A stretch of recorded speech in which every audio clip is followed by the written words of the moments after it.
사순절이 시작되었습니다. 여러분, 예수 그리스도를 생각하며 하루하루 보내시는 사순절이 되기를 주님의 이름으로 축원합니다. 매일 복음서의 말씀을 묵상하고 기도하는 우리 모두가 되기를 다시 한번 부탁드립니다. 2019년 백상예술대상 시상식에서 JTBC 드라마 눈이 부시게로 TV 부문 대상을 받은 배우 김혜자 씨는 이런 수상 소감을 남겼습니다. 이 수상 소감이 굉장히 화제가 되었습니다. 이렇게 수상 소감을 남기셨습니다. 시청자 여러분께 너무 감사해요. 우리는 위로가 필요한 시대에 살고 있는 것 같아요. 얼마나 방송국에서 인생 드라마를 해줘서 고맙다고 격려의 말씀을 해주시는지 정말 시청자 여러분께 감사하다는 말을 꼭 하고 싶었어요. 이렇게 말씀하시고 난 후 드라마의 한 장면이었던 본인이 낭독했던 나레이션의 한 부분을 낭독하셨습니다. 내 삶은 때로는 불행했고 때로는 행복했습니다. 삶이 한낱 꿈에 불과하다지만 그래도 살아서 좋았습니다.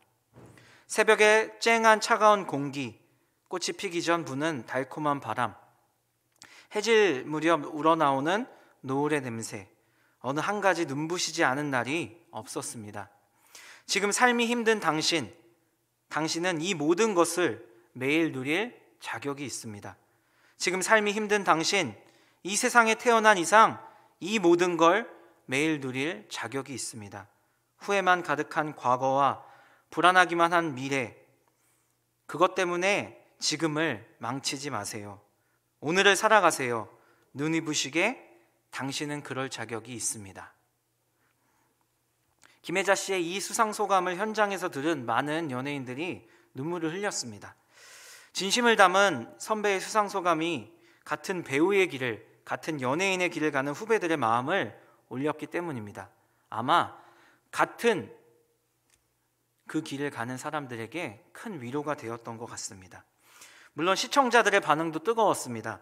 많은 사람이 김혜자 씨의 수상 소감에 위로를 받고 눈시울을 적셨다고 이야기했습니다.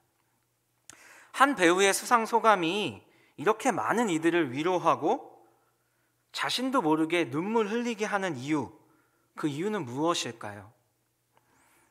수상 소감에 나오듯 우리는 위로가 필요한 시대를 살고 있기 때문입니다. 우리에겐 위로가 필요합니다. 그렇습니다. 현재 우리의 삶은 힘이 듭니다. 따뜻한 위로가 필요합니다. 2022년 벌써 코로나가 3년 차입니다.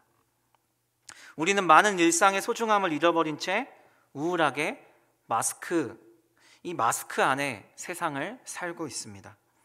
마스크한 세상으로만도 벅찬데 이웃 나라의 전쟁 소식은 우리를 슬프게 하고 또 분노하게 합니다. 한편으론 그 전쟁 소식이 우리의 마음을 불안하게도 합니다. 거기에 강릉에서 어떤 사람의 방화로 발화된 산불은 역대 2위의 산불로 많은 사람들이, 그리고 많은 하나님의 피조물들이 힘겨워하고 있습니다. 이런 사회적인 문제 말고 내 주변의 문제들 때문에 우리는 또 얼마나 많이 힘들고 스트레스 받고 있나요? 관계의 문제, 질병의 문제, 입시와 취업, 내가 무엇을 해야 될지 그 수많은 고민들, 연애와 결혼, 과거에 대한 후회와 미래에 대한 불안함, 신앙에 대한 질문 등 우리는 참 많은 문제로 오늘 하루도 힘겨워하고 있습니다. 누군가에게 말하기 쉽지 않고 누군가에게 이 이야기를 다 털어놓는다고 해도 공감받지 못할 때도 있고, 이야기를 한다고 해서 나의 그 문제가 해결되지 않을 때가 대부분입니다. 잊어버리려 해도 잊어버려지지 않는, 그래서 뜬 눈으로 밤을 새게 하는 이러한 문제들, 이 문제들로 힘겨워하는 사이 벌써 2022년 3월이 되었습니다. 그리고 사순절이 시작되었습니다. 사순절은 재해 수요일로부터 부활절 전날까지 주일을 제외한 40일을 말하며 자기 십자가를 지고 예수님께서 걸어가신 고난의 길을, 그 십자가의 길을, 그리고 부활을 묵상하며 그 복음을 마음 깊이 새기며 영광스러운 부활절을 준비하는 기간입니다. 이렇게 예수님의 십자가 고난에 동참하면서 보내야 하는 사순절이지만 현재 우리를 둘러싼 여러 가지 고난으로 이미 우리의 몸과 마음은 많이 지쳐 있습니다. 그래서 이번 사순절에는 예수님의 십자가에 담긴 위로의 메시지에 대해서 깊이 묵상해 보려고 합니다. 십자가에 담긴 하나님의 위로. 오늘 우리에게 주신 이사야 40장 1절에서 5절 말씀은 하나님의 구원, 이 하나님의 구원을 위로라는 단어로 표현합니다. 본문의 내용은 하나님께 죄를 범함으로 말미암아 바벨론에 의해 나라를 잃고 포로로 끌려간 이 유다 백성들을 향한 징계가 이제 끝나고 하나님의 임재와 인도가 재개될 것이라는 구원의 메시지를 담긴 예언의 말씀입니다. 1절을 보시기 바랍니다. 성경을 보시기 바랍니다. 1절을 보시면 하나님께서 너희라고 표현한 부분이 있습니다. 하나님께서 너희라고 표현된 이 부분은 자신의 선지자들을 말하는 것입니다. 너희, 즉 나의 선지자들. 자신의 선지자들에게 하나님은 사명을 부여하십니다. 하나님께서는 이사야 선지자를 비롯한 그 시대의 많은 선지자들에게 너희는 위로하라, 내 백성을 위로하라 라고 명령하십니다. 여기서 하나님의 위로를 받게 될 내 백성 누굴까요? 1차적으로는 선민 이스라엘 백성을 의미합니다. 포로로 끌려가 있는 유다 백성들, 그리고 동시에 오늘을 살아가고 있는 하나님의 백성, 바로 우리들을 말하는 것입니다. 하나님께서는 곧 그들을 바벨론 포로 그 고통에서 벗어나게 하시고 다시 자기 백성으로 회복시켜 고향으로 귀향하게 해줄 것이라는 이 위로와 희망의 메시지를 이사야 선지자를 통해 선포하고 계신 것입니다. 2절에서는 보다 구체적인 구원의 메시지를 하나님께서 말씀하고 계십니다. 너희는 예루살렘의 마음에 닿도록 말하며 그것에게 외치라. 그 노역의 때가 끝나고 그 죄악이 사함을 받았느니라. 그의 모든 죄로 말미암아 여호와의 손에서 벌을 배나 받았느니라 할지니라 하시니라. 아멘. 2절에서도 마찬가지로 너희는 하나님의 종 선지자들을 말합니다. 예루살렘은 성전이 있는 유다의 도성 예루살렘 그 도시를 말하는 것이 아니고 바벨론 땅에 끌려와 포로 생활을 하고 있지만 항상 마음은 하나님의 성전이 있었던 예루살렘을 향하고 있는 그 하나님의 백성들을 지칭하는 표현입니다. 하나님께서는 자신의 종 선지자들에게 자신의 모든 백성, 이 모든 백성들이 들을 수 있도록 마음의 위로가 되도록 희망이 그들의 마음 가운데 삶 가운데 피어나도록 큰 소리로 외치라고 명령하셨습니다. 내 종 선지자들아, 큰 소리로 내 백성들에게 외쳐라. 이제 희망이 시작된다.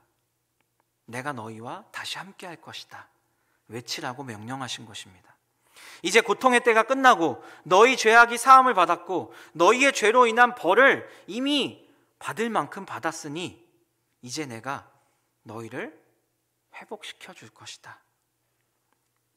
하나님은 위로의 말씀, 이 위로의 말씀에서 그치지 않고 자기 백성들과 동행하시고 그들을 온전한 회복으로 이끌어 가실 것이라고 3절과 5절 말씀에서 분명하게 약속하고 계십니다.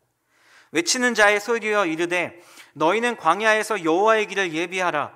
사막에서 우리 하나님의 대로를 평탄하게 하라. 골짜기마다 도두어지며 산마다 언덕마다 낮아지며 구르지 아니한 곳이 평탄하게 되며 험한 곳이 평지가 될 것이요 여호와의 영광이 나타나고 모든 육체가 그것을 함께 보리라. 이는 여호와의 입이 말씀하셨느니라. 하나님이 분명하게 말씀하셨다는 것입니다. 내가 너희와 함께 갈 것이다. 내가 너희와 함께 동행할 것이다. 너희가 포로 생활을 끝내고 고향으로 돌아가는 그 귀한 길, 그 회복의 길, 새로운 출애굽의 그 길 가운데 내가 분명하게 함께 할 것이라고 약속하고 계십니다. 자신의 백성들에게 위로와 회복의 말씀을 선포하시는 그것을 선지자들에게 명령하셨는데 선지자들의 입을 통해 하나님은 이제 광야에서 나의 길을 만들어 너희와 함께 할 것이라고 말씀하고 계신 겁니다. 선지자들에게 광야에 여호와의 길을 준비하라고 명령하신 것입니다.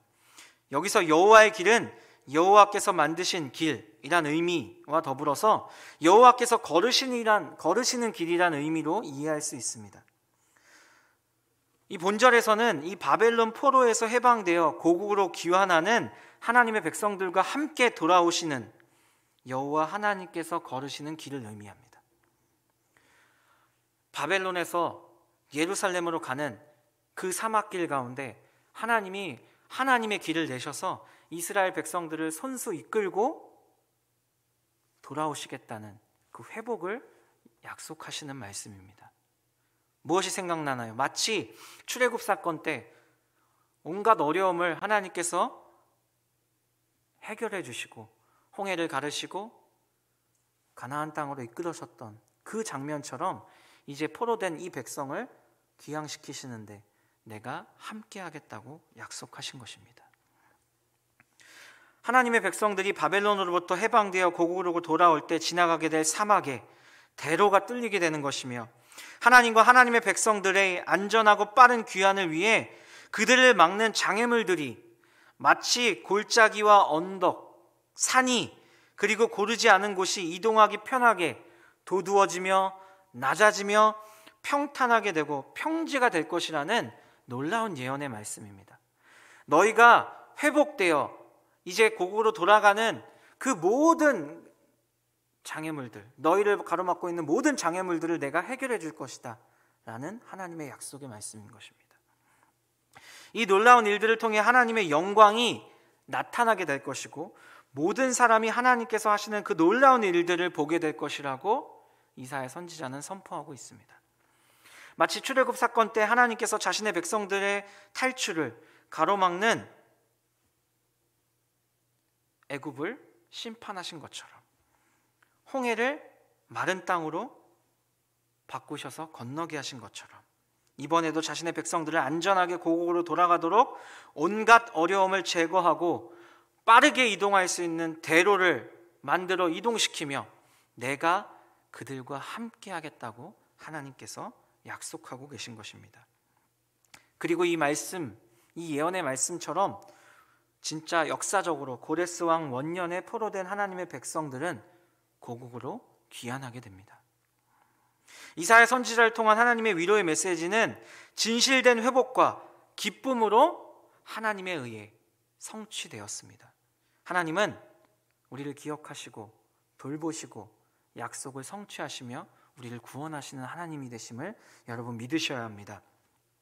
그리고 이 말씀은 바벨론에서 포로 생활을 하고 있던 그 유다 백성들에게 뿐만 아니라 오늘날 밖의 세상 그리고 안에는 내 삶, 안과 밖의 여러 가지 문제로 고통 가운데 신음하는 우리에게도 동일하게 말씀하시는 하나님의 위로와 구원의 메시지입니다. 오늘의 말씀이 담긴 이사야서는 이 땅에 오실 예수님에 관한 그 예언의 말씀이 가득 담긴 책입니다. 그리고 이사야 40장 1절에서 5절의 메시지는 우리를 위로하시기 위해 이 땅에 종의 모습으로 오실 예수님에 관한, 예수님의 사역에 관한 그 예언의 말씀, 그 중에서도 시작이 되는 부분, 그것이 바로 이사야 40장 말씀입니다. 본문은 바벨론의 포로로 잡혀있던 백성들의 고국 귀환이라는 곧 일어날 구원의 사건을 통해 장차 메시아로 오실 예수님의 대속적 희생과 죽음을 통한 인류 구원의 메시지를 담고 있습니다.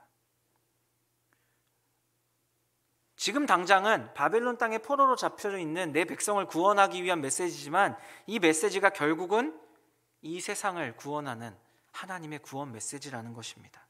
메시아로 오실 예수 그리스도의 사역을 통해 구원받은 백성들이 죄와 죽음에서 완전히 해방되어 하나님의 나라를 향해 나아가는 것을 묘사하는 것이 이사야 40장 1절에서 5절까지의 말씀의 주제입니다. 여러분, 예수 그리스도의 구원을 담고 있는 이 이사야서를 이해할 때, 이 이사야서를 읽을 때 반드시 알아야 하는 핵심 단어가 하나 있습니다. 그것이 바로 공의입니다. 공의. 공의는 선과 악을 정확하게 분별하는 하나님의 거룩한 성품을 말합니다. 심판, 법, 권리, 정의 등으로 해석할 수 있는 용어입니다. 즉 공의라는 이 단어는 하나님의 완전하고 의로운 법을 기준으로 잘못된 것이나 잘된 것을 가감없이 판단하고 심판하시는 하나님의 행위를 일컫는 동시에 하나님이 인간을 판단하시는 도덕적 기준으로 이해할 수 있는 단어입니다. 공의. 그래서 공의는 성경에서 주로 하나님이 만드신 의로운 법으로 하나님의 백성이 마땅히 수행해야 할 선과 사랑이라는 의미로 사용됩니다. 쉽게 말씀드려 이 공의가 하나님이 인간을 도덕적으로 판단하는 기준이 되며 우리가 이 땅에 살면서 행해야 되는 선과 사랑을 말한다고 이해하시면 좋습니다. 이사야 1장에서 39장까지는 이 공의라는 단어가 정의라는 단어와 짝을 이루어 항상 등장합니다. 하나님의 백성들은 윤리나 도덕적 기준과 연관되어서 그들의 도덕적, 윤리적 실패, 그것을 지적하는 용어로 이 공의라는 단어가 사용되었습니다. 좀 어려운 내용인데 쉽게 말씀드리면 이스라엘 백성들이, 하나님의 백성들이 하나님의 법을 어기고 사회 가운데 하나님의 정의를 선포하지 못했습니다. 하나님께서는 그 공의로 그들의 잘못, 그 도덕적 잘못을 지적하셨습니다. 이게 1장부터 39장까지 이사야서가 담고 있는 내용이라는 것입니다. 하지만 40장부터는 이 공의라는 단어가 정의가 아니라 이 공의라는 단어가 구원과 짝을 이루어 등장합니다. 정의가 아니라 이 공의라는 단어가 구원이라는 단어와 항상 함께 등장한다는 것입니다. 40장 이후에는 하나님께서 당신의 백성을 위해 반드시 위로와 회복, 이것을 주실 것인데 이게 하나님의 공의이며 이게 구원이라는 것입니다. 즉 이사야서는 하나님께 범죄함으로 정의를 지키지 못한 하나님의 백성들이 하나님의 공의로운 심판을 받지만 공의로우신 하나님은 결국에는 자신의 백성들을 구원하신다는 위로와 회복의 메시지를 우리에게 전하고 있는 책이 이사야서입니다. 그리고 하나님의 공의로운 구원은 메시아로 오시는 예수님의 희생과 대속적 죽음을 통해 이루어집니다. 쉽게 말씀드리면 이런 겁니다. 하나님께서 그 공의로우심으로 우리의 죄악을 심판하시지만 하나님의 그 공의가 결국에는 우리를 위로하시고 회복해 하시고 구원하실 것이라는 것입니다. 그런데 그 공의가 어떻게 우리에게, 즉 구원이라는 공의가 어떻게 우리에게 나타나냐? 예수 그리스도의 이 땅에 오심, 십자가와 부활로 나타난다는 것입니다. 현재의 고난이 곧 끝나고 하나님께서 우리에게 반드시 구원을 주실 것이라는 메시지가 예수 그리스도가 이 땅에 오신 바로 그 놀라운 사건을 통해 우리에게 이루어지는 것입니다. 그래서 사순절, 이 사순절이 우리에게 주는 메시지는 바로 이것입니다. 하나님이 우리를 구원하신다. 하나님이 우리를 위로하신다. 바로 이것입니다. 구원은 포괄적인 개념입니다. 모든 악과 고난 그리고 죽음에서 해방되는 것을 의미합니다. 우리는 거짓과 미움과 증오, 결핍과 아픔, 이웃과의 갈등, 나라 간의 전쟁 등 여러 가지 모양으로 나타나는 이 악의 모습 때문에 고통 가운데 있는 것입니다. 이것 때문에 힘든 겁니다. 이런 고통은, 이 악의 모습은 하나님께 불순종함으로 죄를 지어 죽음이라는 병에 걸렸기 때문에 나타나는 것입니다. 죄를 지어 죽음이라는 병에 걸린 인간에게 나타나는 그 죽음의 증상들이 바로 거짓과 미움과 증오와 결핍과 아픔과 갈등과 전쟁과 질병, 이 모든 고통입니다. 이 모든 고통에서 완전히 해방되는 것이 성경이 말하는 구원입니다. 죽음은 죄 때문에 오는 것이라고 사도 바울은 로마서 6장 23절에서 말합니다. 지난번에 계속해서 나누었던 잃어버린 아들을 찾는 비유에서 배운 것처럼 죄는 하나님 없이 살려는 교만에서 오는 이 불순종입니다. 죄는 인간에게 단절을 가져옵니다. 세 가지 단절. 하나님과의 관계 단절, 이웃과의 관계 단절, 하나님을 닮아가려는 진정한 나의 자아와의 관계 단절을 가져옵니다. 인간은 스스로 힘으로 죄의 문제를 해결할 수 있을까요? 없을까요? 절대로 없습니다. 이 단절을 해결할 수 없습니다. 단절로 오는 고통의 문제, 죽음의 문제, 이것을 스스로 해결할 능력이 없습니다. 오직 하나님만이 이 모든 문제를 해결할 수 있는 유일한 주체가 되십니다. 이사야 40장이 쓰여질 당시 유다 백성이 바벨론 포로로 끌려간 지 대략 50여 년이 지난 상황일 것이라고 성경학자들은 이야기합니다. 여러분, 코로나 3년 동안 힘드셨죠? 그런데 포로 생활을 50년 동안 하고 있다고 생각해 보시기 바랍니다. 그 고통이 얼마나 클까요? 그럼 무슨 생각이 들까요? 이제 포로 생활을 50년 동안 하고 있다면 그들에겐 희망이 없습니다. 아마도 그들에게는 하나님을 향한 4가지 반응이 나타났을 것입니다. 첫 번째 반응, 하나님의 능력에 대한 회의. 50년 동안 포로 생활을 했으니 우리의 하나님 능력이 없어. 우리를 해방시키고 우리를 구원할. 이렇게 생각할 것입니다. 이렇게 판단하고. 두 번째, 하나님은 능력이 있지만 나를 사랑하지 않고 우리 민족을 사랑하지 않고 우리 이스라엘을 버렸어 라고 생각할 겁니다. 세 번째, 하나님은 나를 사랑한다고 하는데, 우리를 사랑한다고 하는데 포로 생활 50년? 이 형벌은 너무 가혹하다. 고통을 주는 하나님, 이제는 나는 하나님을 버리겠다. 네 번째 반응, 그래도 하나님을 의지하고 기도한다.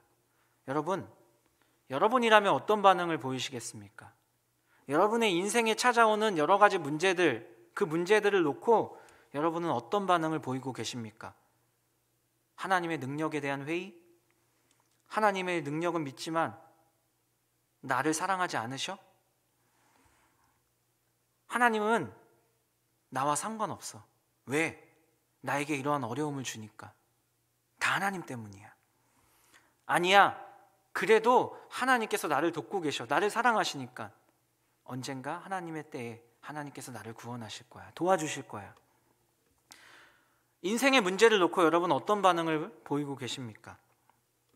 고통 때문에 이런 절망에 빠진 하나님의 백성들에게 이사야는 위로와 구원이 반드시 우리에게 있을 것이라고 메시지를 선포하고 있는 것입니다.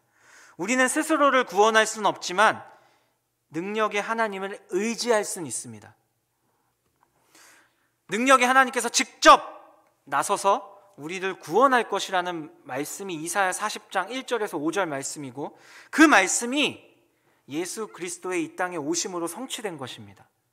그게 사순절의 의미입니다. 세상에 개인적인 고통으로 힘겨워하는 우리에게도 하나님께서 오늘 유다 백성들에게 하셨던 동일한 말씀을 하십니다. 내가 너희들을 구원할 거야. 이제 내가 직접 나설 거야. 너희의 아픔과 상처에 연고를 바르고 반창고를 붙이고 깨끗하게 낫게 할 거야.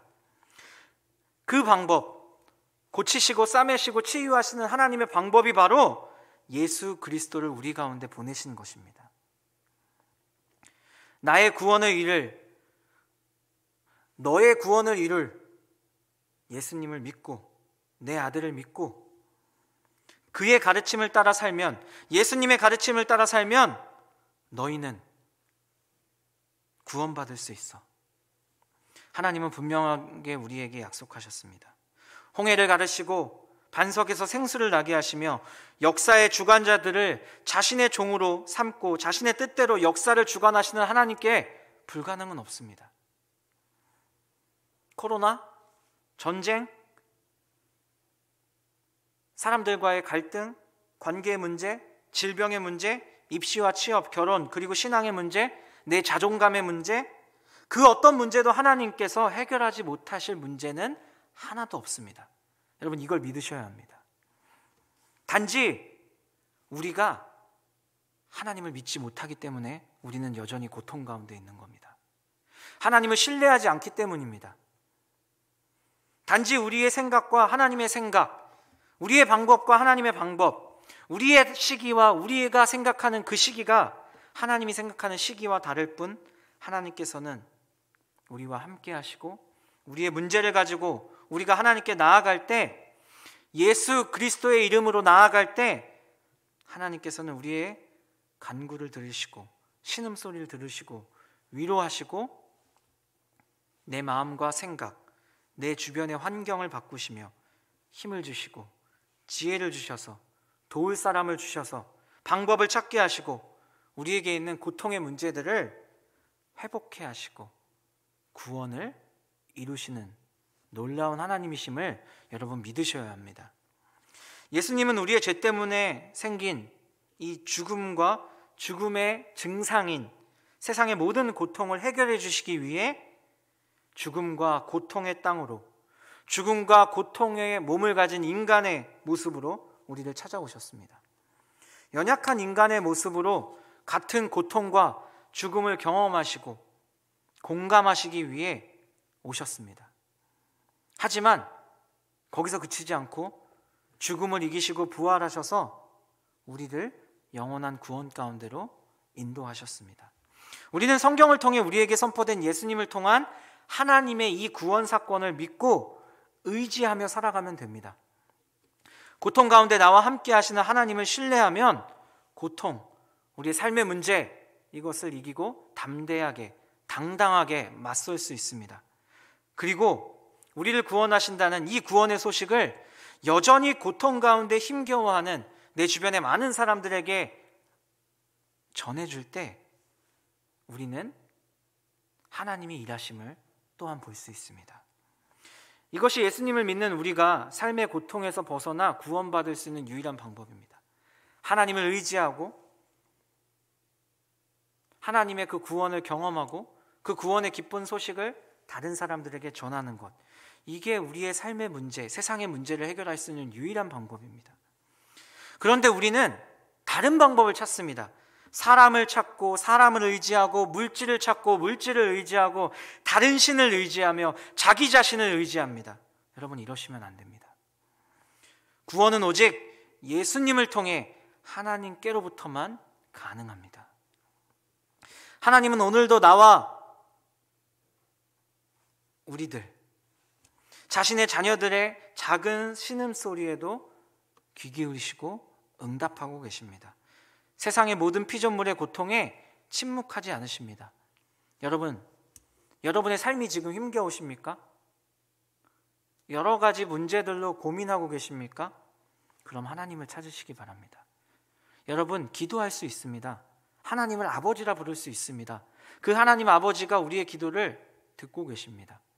많은 사람들이 사람을 찾고 물질을 찾고 다른 것을 의지하다가 다 실패하면 하나님을 찾는데 그건 잘못된 방법입니다. 인생의 문제가 왔을 때 가장 먼저 해야 되는 것은 하나님을 찾는 것입니다. 예수님을 믿음으로 죄의 문제가 해결되고 하나님과 함께 살아갈 때만이 우리는 인생의 고통과 죽음의 문제에서 구원받을 수 있습니다. 사순절입니다. 우리가 묵상해야 하는 예수님의 구원의 십자가는 우리의 상처와 고통을 치료하고 회복하시는 하나님의 위로입니다. 한 주간 하나님이 나를 어떻게 인도하시고 함께 하시고 도우시며 힘주시고 위로하시는지, 어떻게 내 인생의 문제들을 해결해 가시는지를 여러분 말씀을 묵상하고 기도하고 찬양하고 하나님을 날마다 생각하면서 경험하셔야 됩니다. 하나님을 인식하시기 바랍니다. 인정하시기 바랍니다. 그 하나님께 끊임없이 말을 거시기 바랍니다. 하나님이 들으시고 우리에게 위로를 주시고 회복을 허락하시고 구원을 완성하실 것입니다. 여러분, 성경을 한 절 찾아서 읽고 말씀을 마치도록 하겠습니다. 이사야 43장 1절에서 3절 말씀입니다. 이사야 43장 1절에서 3절 말씀입니다.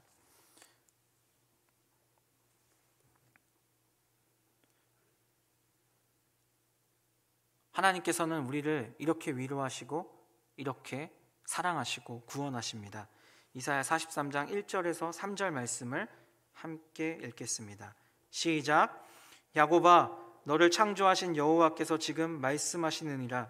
이스라엘아, 너를 지으신 이가 말씀하시느니라. 너는 두려워하지 말라. 내가 너를 구속하였고 내가 너를 지명하여 불렀나니 너는 내 것이라. 내가 물 가운데로 지날 때에 내가 너와 함께 할 것이라. 강을 건널 때에 물이 너를 침몰하지 못할 것이며 내가 불 가운데로 지날 때에 타지도 아니할 것이요 불꽃이 너를 사르지도 못하리니 대저 나는 여호와 내 하나님이요 이스라엘의 거룩한 이요 내 구원자임이라. 아멘.